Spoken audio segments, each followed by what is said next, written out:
Welcome back to guys. स्वागत है आपका फिर से एक नए वीडियो में। गाइस, बीएसएनएल काफ़ी अच्छा नेटवर्क है अपने आप में। बीएसएनएल एक गवर्नमेंट कंपनी है, हमें उसको सपोर्ट भी करना चाहिए क्योंकि बीएसएनएल से सस्ते रिचार्ज आज के टाइम पे कोई भी नहीं देता। ठीक है, जितनी भी प्राइवेट टेलीकॉम कंपनीज है, जियो, एयरटेल, वी, सारी कंपनी है, ये काफ़ी महंगे रिचार्ज देती है। आपको पता है जुलाई 2024 के बाद से सारी टेलीकॉम जो प्राइवेट कंपनीज है, इन्होंने अपने प्लान के प्राइस बहुत ज़्यादा बढ़ा दिए थे, लेकिन तब भी बीएसएनएल ने अपने प्लान के प्राइस नहीं बढ़ाए थे। ठीक है, तो तब से अभी भी वैसे शुरू से ही काफ़ी सस्ते प्लान दिया करती है बीएसएनएल, लेकिन गाइस दिक्कत ये है कि बीएसएनएल में नेटवर्क इशू बहुत ही ज़्यादा आता है। तो इस नेटवर्क इशू के चलते जो यूज़र्स है उनमें बहुत सारी समस्या आ रही है। जब फ़ोन कॉल करते हैं तो कॉल ड्रॉप हो जाती है। उसके बाद बहुत सारे सब्सक्राइबर मुझे पूछ रहे थे कि भैया बीएसएनएल में एचडी कॉलिंग कब चालू होगी, या फिर BSNL to BSNL video calling कब चालू होगी।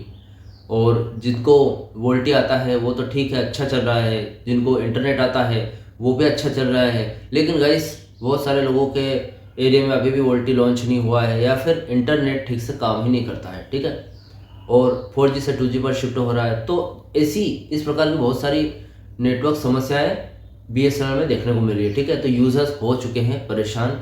ठीक है, बहुत सारे यूज़र्स ऊब चुके हैं कि यार बहुत ही ज़्यादा नेटवर्क प्रॉब्लम है, और इससे परेशान होकर बीएसएनएल में जो यूज़र्स हैं वो शिकायत पर शिकायत कर रहे हैं, कंप्लेन कर रहे हैं कि बीएसएनएल अपना नेटवर्क सुधारे, एचडी कॉलिंग प्रोवाइड करे, एक अच्छा इंटरनेट प्रोवाइड करे, एटलीस्ट कॉलिंग तो अच्छी प्रोवाइड करे। ठीक है, तो बीएसएनएल कंप्लेन कर रहे हैं, तो इस कंप्लेन को ध्यान में रखते हुए बीएसएनएल ने कुछ फैसले किए हैं। इसमें कुछ मीटिंग्स की है दिल्ली में। ठीक है, तो दिल्ली में गाइस एक मीटिंग तो 9 मार्च को हुई है, एक 19 मार्च को हुई है। ठीक है, अब इन मीटिंग्स में ऐसा क्या सॉल्यूशन निकाला गया है नेटवर्क इशू के बारे में, आज हम इस वीडियो में जानेंगे। ठीक है, और एक और बेहतरीन जानकारी है, तो वीडियो को बिल्कुल भी मिस आउट मत करना, वीडियो को पूरा ज़रूर देखना, क्योंकि थर्ड पीआरसी से रिलेटेड वीडियो में आपको जानकारी देखने को मिलेगी। ठीक है, तो वीडियो पूरा ज़रूर देखें। चैनल पर नए हो तो सब्सक्राइब करें। मेरा नाम है सुरभि विश्वकर्मा। जानकारी यूजफुल लगे तो एक लाइक करके ज़रूर जाना। चलिए गाइस, बढ़ाते हैं वीडियो को आगे।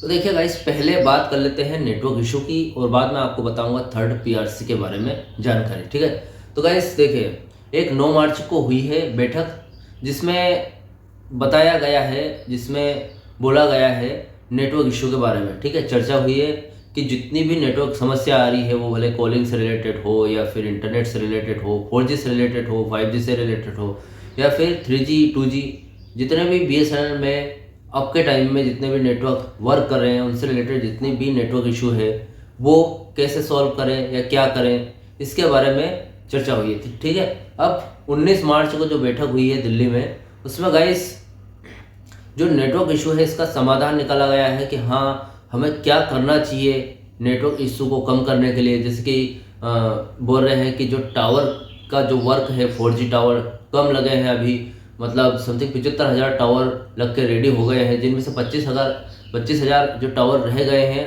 उनको जल्दी से जल्दी प्रोवाइड करें कंपनी। ठीक है, और उसके साथ ही अपना जो 700 मेगाहर्ट्ज़ का बैंड कंपनी बंद कर चुकी है उसको रिलीज़ करें, वापस से स्टार्ट करें। ठीक है, और ऐसी बहुत सारी समस्याओं पर चर्चा हुई है कि जल्दी से जल्दी इस चीज़ को कवर करें, और बीएसएनएल के एम्प्लॉय से वो अपने काम पर ध्यान दें। ठीक है, तो इस तरीके की चर्चा हुई थी। ठीक है, और इस चर्चा के तहत कुछ हल निकाला बीएसएनएल ने, और यहाँ पर गाइस 3 तरह की बात हुई है, या फिर 3 चीज़ें हुई हैं। ठीक है, एक तो ये कि गाइस जो नेटवर्क इशू है बीएसएनएल का 4G, सबसे पहला तो यही विषय है कि नेटवर्क इशू सॉल्व करना। ठीक है, बीएसएनएल पहले अपने 4G पर सबसे ज़्यादा ध्यान दिया करती थी।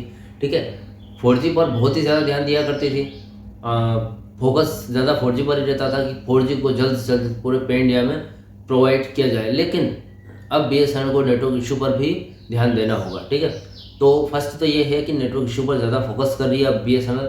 आपका जो नेटवर्क इशू है वो जल्द से जल्द जून या फिर मई या फिर जून के महीने में आपका जो नेटवर्क प्रॉब्लम है वो सॉल्व हो जाएगा। ठीक है, तो स्टैंड बीएसएनएल किसी अदर सिम में पोर्ट मत करवाइए, 2 महीने में नेटवर्क समस्या आपकी सॉल्व हो जाएगी। ठीक है, अब दूसरी बात आती है कि बीएसएनएल अपने 4G और 5G पर फोकस कर रही है। ठीक है, नेटवर्क समस्या तो है, इस पर तो बीएसएनएल को ध्यान देना होगा। इसके साथ ही बीएसएनएल अपने 4G नेटवर्क पर भी फोकस उतना ही करना पड़ेगा, क्योंकि BSNL में जितने भी नेटवर्क है, मतलब अभी जो जितने भी 1 लाख टावर का जो टारगेट रखा है उसको पूरा करना ज़रूरी है, क्योंकि BSNL को जल्दी से जल्दी अपनी 5G सर्विस भी लॉन्च करनी है, क्योंकि 5G सर्विस तभी लॉन्च होगी जब पूरी तरीके से 4G पूरे पैन इंडिया में प्रोवाइड हो सकेगा। ठीक है, तो जल्दी से जल्दी 4G अपना नेटवर्क BSNL अपना नेटवर्क जो 4G नेटवर्क है उसका काम पूरा करे और 5G लॉन्च करे। ठीक है, तो दूसरी बात ये आती है। और तीसरी बात गाइस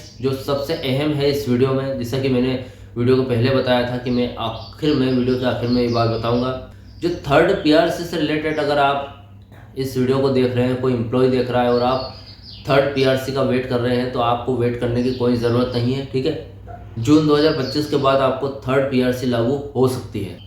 BSNL ने एक बैठक में इस विषय पर भी बात करी है कि BSNL थर्ड PRC लागू कर देगी, लेकिन उसके पहले BSNL चाहती है कि उनके जो BSNL एम्प्लॉयज़ हैं वो अपना काम ठीक से करें, क्योंकि एम्प्लॉयज़ ठीक से काम नहीं करते हैं, क्योंकि सरकारी नौकरी है और आपको पता है सरकारी नौकरी में ठीक से काम होता नहीं है, काम थोड़ा धीरे ही चलता है। तो काम थोड़ा सा जल्दी करें, क्योंकि BSNL ने ऐलान किया है कि BSNL का 4G जब तक पूरे पैन इंडिया में प्रोवाइड नहीं होगा तब तक BSNL थर्ड PRC लागू नहीं करेगी। ठीक है, अगर आपको थर्ड PRC चाहिए, ठीक है, अगर अपने वेतन में संशोधन चाहिए तो आपको अपना काम जल्दी से जल्दी पूरा करना होगा।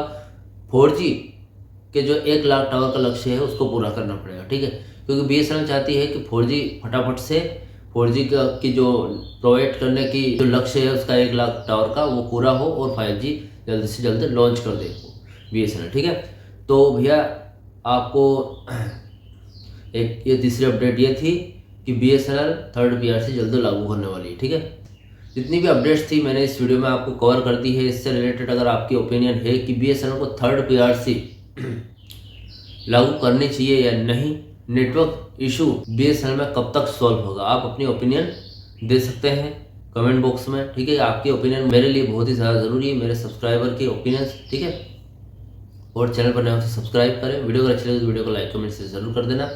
मिलते हैं गाइस नेक्स्ट वीडियो में, सी यू सून।